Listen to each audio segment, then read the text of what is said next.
Despite his genius reputation as a technology innovator, Apple mastermind Steve Jobs never wrote a single line of programming code for any of his multitude of Apple inventions. The programming was left to Steve Wozniak, Jobs' one-time partner, and Alan Baum. While Jobs never did the programming or engineering himself, he did make the necessary alterations to the devices and monitors that made them appear more user-friendly and accessible.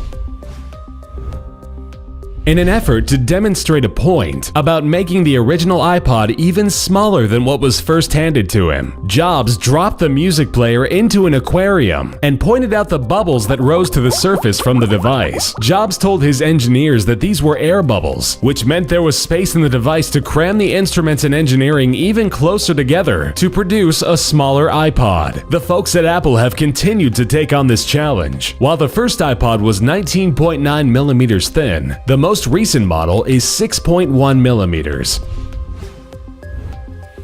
Jobs' eccentric nature around the office didn't just affect how he approached work. He expected all of his employees to arrive on time and extra prepared for the day's obstacles. When one of his secretaries, a single mom trying to make ends meet, showed up late for work because her car wouldn't start, Jobs threw her a set of keys to a brand new Jaguar with the insistence that she should never be late for work again. Steve Jobs also made his workplaces a bit more uncomfortable. After committing to diets of only 1 or 2 fruits for weeks at a time, he believed partaking in fruitarianism, the vegan subset diet of eating only fruit, would eliminate his need for showering, so he could spend even more time mapping out and constructing new Apple products. Early employees of Jobs noticed that this diet not only forced him to have to work the night shift at Atari due to complaints about his hygiene, but his skin color even changed to a sunset hue because of his restrictive diet. Jobs' attention to detail often places the late CEO into 2 camps: an efficient, passionate leader, and someone who may have been downright insane. In 2008, Jobs called Google's senior vice president of engineering with a minor emergency, stating that the shade of the yellow O in Google was not correct and should be fixed immediately, as it did not look good on the iPhone. The issue was fixed, and it was assumed everyone was finally able to get a good sleep that night. In Apple's early days as a company, an argument broke out amidst Steve Wozniak and Steve Jobs as to who should be considered the number 1 on their identification name badges. Wozniak was offered the number 1, but Jobs fought him vehemently for it, angry that he was considered number 2 for literally anything. While Wozniak ended up keeping the number 1 on his badge, Jobs accepted the digit of 0 at his insistence that it comes before the number 1.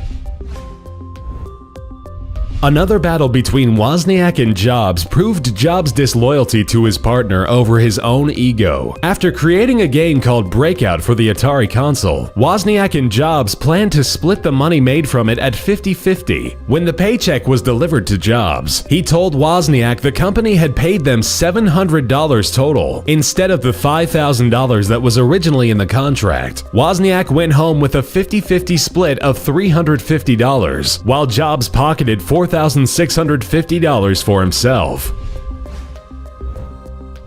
Jobs' insistence that he did not need modern medical treatments may have led to his eventual downfall. After the discovery of his pancreatic cancer in 2003, Jobs ignored the advice of doctors to proceed with necessary surgeries and exams, instead subscribing to extreme vegan diets, practicing the ancient art of acupuncture, utilizing herbal remedies, and even consulting a psychic. This, however, is not a strange phenomenon among CEOs, as using psychics for business deals and transactions is fairly common. Jobs did not attempt surgery for his cancer until 9 months after first being diagnosed, a choice critics say greatly shortened his lifespan.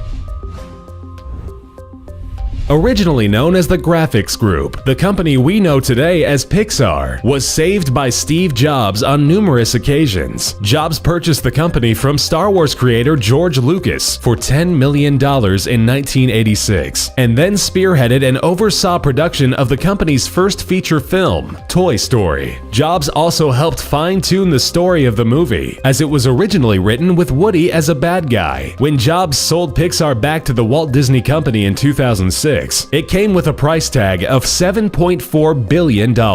This deal made Steve Jobs the largest shareholder in Disney.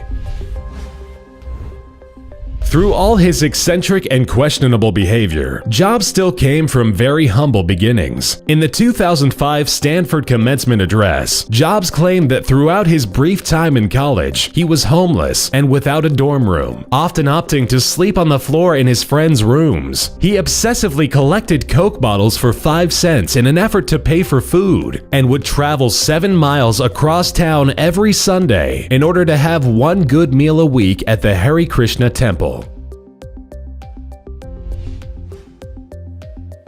Just as an added bonus to this video, and although it doesn't have anything to do with Steve Jobs, we had to include this little-known fact about Apple co-founder Steve Wozniak. As a teenager, Wozniak once found himself spending an evening in the local juvenile detention center after putting a ticking fake bomb in a locker at his high school. While the administration was not impressed, Wozniak's cellmates were, as the genius programmer taught them how to connect the cables from the prison ceiling fans to the jail cell bars, shocking anyone that touched them.